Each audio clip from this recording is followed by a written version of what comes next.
Welcome back, viewers. You're watching the Savera and I'm Shefali.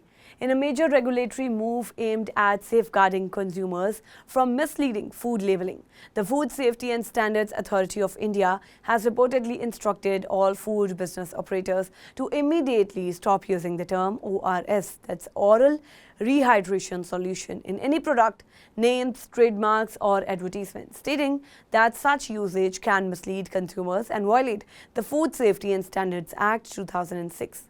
According to the directive issued on the October 14th, the FSSAI was withdrawn previous orders from July 2022 and February 2024, which has allowed the term ORS on labels, providing a disclaimer which included clarifying that the product is not an ORS formula as recommended by WHO. Now, after reviewing the matter, the regulator reportedly concluded that the use of the term in food products was deceptive, ambiguous and misleading, and therefore constituted misbranding punishable under law.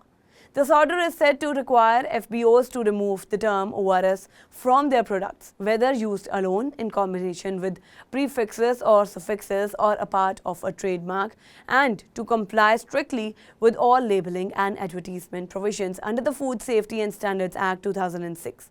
Officials also noted that a previous directive issued under Section 6(5) regarding misleading in advertisement and marketing of ORS substitute products remain in force. The move comes following years of advocacy by Hyderabad-based pediatrician Dr. Savera Times, who had reportedly campaigned against companies marketing high-sugar drinks using the ORS label. Dr. Santosh indicated that such products could worsen diarrhea rather than alleviate it, and she welcomed the directive as a relief for public health. She was quoted as saying that the misuse of the ORS label had been putting children and adults at risk, and that the decision could help ensure that life-saving ORS formulations were not confused with sugary drinks. Dr. Santosh reportedly highlighted that over 13% of children under 5 in India die from diarrhea, and that selling drinks falsely labeled as ORS could exacerbate this problem. She also noted the challenges she faced in pursuing the matter, stating that she had to go against family advice and confront both corporate interest and government authorities through litigation. Her efforts over the past 8 years reportedly focused on raising awareness about the misuse of the ORS label and the dangers it posed, particularly to children. The FSSAI's latest directive instructs authorities in all states, union territories and central licensing bodies to ensure that the term ORS is removed from all food products in accordance with the law. Experts and public health advocacies reportedly describe the directive as a significant step in protecting consumers and preventing misleading marketing practices. The order is expected to reinforce the distinction between genuine ORS solutions recognized by WHO for their life-saving properties and commercial drinks that could harm consumers if misrepresented. Dr. Santosh's campaign has thus been cited as a key factor in promoting the FSSAI to act, demonstrating the potential of persistent public interest advocacy in bringing about regulatory reforms that prioritize customer safety and public health.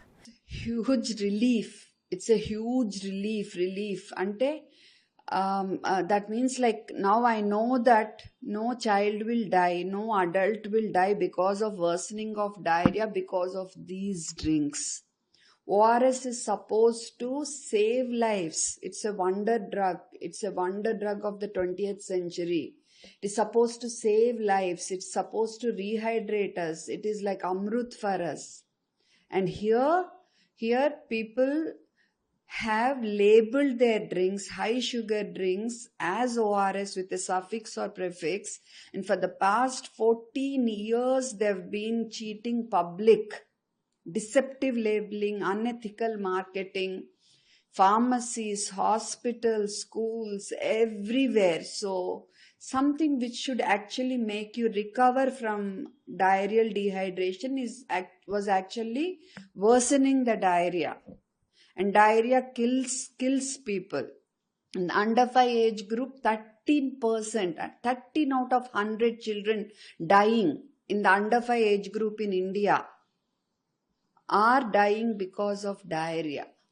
And how can we give something which worsens diarrhea and not be not be, I mean, how can you be so callous about it? Saying like, okay, now after your fight, we have added a disclaimer. It's public's responsibility to read the disclaimer, it seems.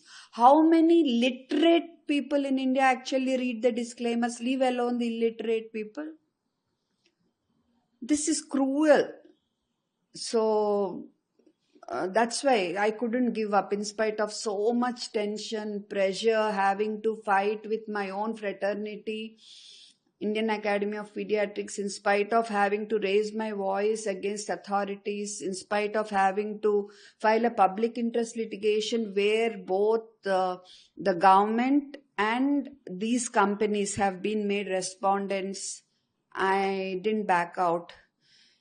In between, I used to feel tense, pressurized that, yeah, something can go wrong for my family, but I used to just delete it off from my mind because I think I had to do this.